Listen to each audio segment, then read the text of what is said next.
Good morning everyone. Today interactive flat panel Samsung నుంచి ఉన్నటువంటి IFP దానిలో ఉన్న ఫీచర్స్ దాన్ని ఏ విధంగా యూజ్ చేసుకోవాలి, క్లాస్ రూమ్లో దీన్ని ఎలా బెనిఫిషియల్గా యూజ్ చేసుకోవాలి, దీనిలో ఉన్న ఫీచర్స్ అన్నీ కూడా ఇట్లా ఈ వీడియోలో డిస్కస్ చేద్దాము. సో ఫస్ట్ ఆఫ్ ఆల్ మెయిన్గా మనకు డిఫాల్ట్గా ఇది ఇలా వైట్ స్క్రీన్తో వస్తుంది. వైట్ స్క్రీన్తో మనము నంబర్ ఆఫ్ డేస్ దీన్ని ఇలా యూజ్ చేయడం అనేది కొంత ఇబ్బందిగా ఉంటుంది, ఐకి కొంత ఇబ్బందిగా ఉంటుంది. మనం కంటిన్యూస్గా ఇక్కడ దగ్గర నిలబడి ఈ వైట్ బోర్డ్ దగ్గర రాయడం అనేది కొంచెం రిఫ్లెక్షన్ ఎక్కువ ఉంటుంది కాబట్టి మనకు ఐకి కొంత ఎఫెక్ట్ అయ్యే అవకాశం ఉంటుంది. సో దీనికోసము మనము ఈ వైట్ బోర్డ్ చేంజ్ చేసుకోవడం కోసము మనకి ఇక్కడ కింద యారో మార్క్ కనిపిస్తూ ఉంటుంది. ఈ యారో మార్క్ మనం క్లిక్ చేసినట్లయితే మీకు మెనూ బార్ ఉంటుంది. ఇక్కడ ఈ మెనూలోకి వెళ్తే మనకు ఫామ్స్ కనిపిస్తాయి. మెనూలోకి వెళ్ళిన తర్వాత ఫామ్స్ కనిపిస్తాయి. ఈ ఫామ్స్ మీద క్లిక్ చేసినప్పుడు మనకు డిఫరెంట్ బోర్డ్స్ కనిపిస్తూ ఉంటాయి. White form, black form, green form, note form, grid form ఇలా ఉంటుంది. సో మనము బెస్ట్గా గ్రీన్ ఫామ్ను మనం యూజ్ చేసుకుంటే మనకు బోర్డ్ అంతా కూడా గ్రీన్ బోర్డ్గా చేంజ్ అయిపోతుంది. అయితే మీరు ఇది క్లిక్ చేసిన తర్వాత సెట్ యాజ్ డిఫాల్ట్ ఫామ్ మనం క్లిక్ చేసి అప్లై ఇలా మనం చూజ్ చేసినట్లయితే ఖచ్చితంగా ఇది ఎప్పటికీ, అంటే మనం మళ్ళీ ఆఫ్ చేసి ఆన్ చేసిన నెక్స్ట్ టైం కూడా ఎప్పటికీ గ్రీన్ బోర్డే ఉంటుంది. మీరు ఇది క్లిక్ చేయకపోతే మళ్ళీ మీకు వైట్ బోర్డే వస్తుంది. అందుకే సెట్ యాజ్ డిఫాల్ట్ ఫామ్ మీద కూడా మీరు ఇది ఓకే చేయండి, తర్వాత అప్లై క్లిక్ చేయండి, మీకు ఎప్పటికి కూడా ఇలాగే వస్తుంది. ఇక గ్రీన్ బోర్డ్లోకి వెళ్ళిపోతుంది. మీరు ఆఫ్ చేసి ఆన్ చేసిన తర్వాత కూడా గ్రీన్ బోర్డ్లోకి వెళ్ళిపోతుంది.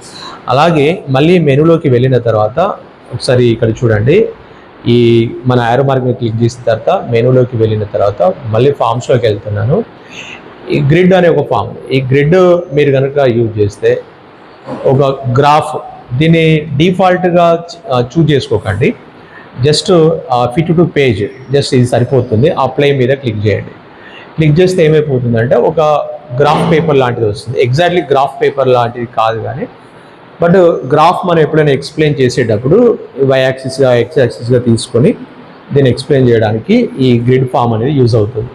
సో నెక్స్ట్ మళ్ళీ నేను గ్రీన్ ఫామ్ అనేది బెస్ట్, ఆల్వేస్ గ్రీన్ ఫామ్ తీసుకోండి, ఇది ఆల్వేస్ మీకు యూస్ఫుల్గా ఉంటుంది. Set as default form choose చేయండి, ఇది ఇలా క్లిక్ చేయండి, ఇది మీకు కంటిన్యూస్గా ఉంటుంది. మీరు ఇంకా యాడ్ చేసుకోవచ్చు, వేరే ఫామ్స్ కూడా, వేరే కలర్ బోర్డ్స్ కూడా మీరు యాడ్ చేసుకోవచ్చు ఆన్లైన్లో కొన్ని డౌన్లోడ్ చేసిన తర్వాత. బట్ ప్రజెంట్ అయితే గ్రీన్ ఫామ్ నేను ఆల్వేస్ చూజ్ చేసుకుంటున్నాను, సెట్ యాజ్ డిఫాల్ట్ ఫామ్ను చూజ్ చేస్తున్నాను, ఇది మీకు సూటబుల్గా ఉంటుంది.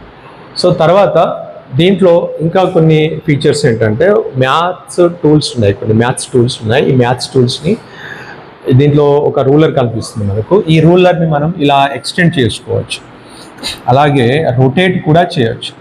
ఇలా రొటేట్ చేసుకోవచ్చు, మీరు 360 డిగ్రీస్లో రొటేట్ చేయొచ్చు. అండ్ దీన్ని మీరు కొంచెం ఇలా ష్రింక్ చేయొచ్చు, ఆర్ ఇలా కొంచెం ఎక్స్టెన్షన్ కూడా చేసుకోవచ్చు. మీరు ఇలా ఎంత అంటే అంత దీన్ని ఎక్స్టెన్షన్ చేసుకొని ఒక రూలర్ని స్ట్రేట్ లైన్స్ డ్రా చేయడం కోసం ఈ రూలర్ని యూజ్ చేసుకోవచ్చు. అలాగే నెక్స్ట్ మీరు మరొక మ్యాథ్స్ టూల్లో ప్రొట్రాక్టర్ని యూజ్ చేసి దీన్ని కూడా మీరు ఇలా ఎక్స్టెండ్ చేసుకోవచ్చు. సైజు ఇలా మీరు ఇంక్రీజ్ చేయొచ్చు, ఇంతకంటే ఎక్కువ సైజ్ అయితే పెరగట్లేదు. సో ఇలా ప్రొట్రాక్టర్ని యూజ్ చేసి కూడా మీరు మ్యాథ్స్ టూల్స్లో డిఫరెంట్ యాంగిల్స్ని మెజర్ చేయడం కోసము, ప్రొట్రాక్టర్ని ఎలా యూజ్ చేయాలనేది పిల్లలకు నేర్పడం కోసం మనము ఈ మ్యాథ్స్ టూల్ని యూజ్ చేయొచ్చు. నెక్స్ట్ అలాగే మరొక మ్యాథ్స్ టూల్ సెట్ స్పేర్స్ ఉంటాయి కదండి. ఈ సెట్ స్పేర్స్లో కూడా దీన్ని కూడా మీరు ఇలా ఎన్లార్జ్ చేసుకొని మీరు దీన్ని కూడా యూజ్ చేసుకోవచ్చు, సెట్ స్పేర్స్ని యూజ్ చేసి. తర్వాత మరొక మ్యాథ్స్ టూల్ కనిపిస్తుంది ఇక్కడ, దీన్ని కూడా సెట్ స్పేర్స్లో మరొకటి, ఇది కూడా యూజ్ చేసుకోవచ్చు. మీకు డిఫరెంట్ ట్రయాంగిల్స్ డ్రా చేసుకోవడము కానీ మరి దేనికోసమైనా సరే మీరు యూజ్ చేసుకోవచ్చు. తర్వాత ఒక సర్కిల్స్ని డ్రా చేయడం కోసం మనకు మినిమము డయామీటర్ 12 సెంటీమీటర్స్ నుంచి maximum diameter 69.6 centimetres maximum diameter. ఇంతగా అయితే మనము దీన్ని మీరు కరెక్ట్గా ఇక్కడ ఈ ఎడ్జ్లో మీరు ఏమి దాన్ని చేయాల్సిన అవసరం లేదు. ఇలా కర్వ్డ్గా మీరు డ్రా చేసుకుంటూ వెళ్ళిపోతే సరిపోతుంది, ఒక సర్కిల్గా మీకు వచ్చేస్తుంది. సో దీంతో మనము సర్కంఫరెన్సెస్ గురించి, రేడియస్ గురించి, డయామీటర్ గురించి ఇవన్నీ కూడా మనం దీంట్లో ఎక్స్ప్లెయిన్ చేయడానికి వీలుగా ఉంటుంది. మెయిన్గా ఫిజికల్ సైన్స్ టీచర్స్కి అయితే ఈ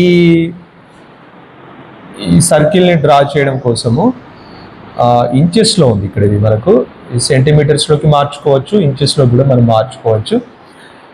సో ఈ ఫిజికల్ సైన్స్ 10th క్లాస్లో మనము కాన్కేవ్ మిర్రర్, కాన్వెక్స్ మిర్రర్ చెప్పేటప్పుడు ఇక్కడ నేను ఒక 60 సెంటీమీటర్ డయామీటర్తో ఉన్న ఒక కర్వ్డ్ లైన్, ఒక కర్వ్డ్ సర్ఫేస్ డ్రా చేశాను.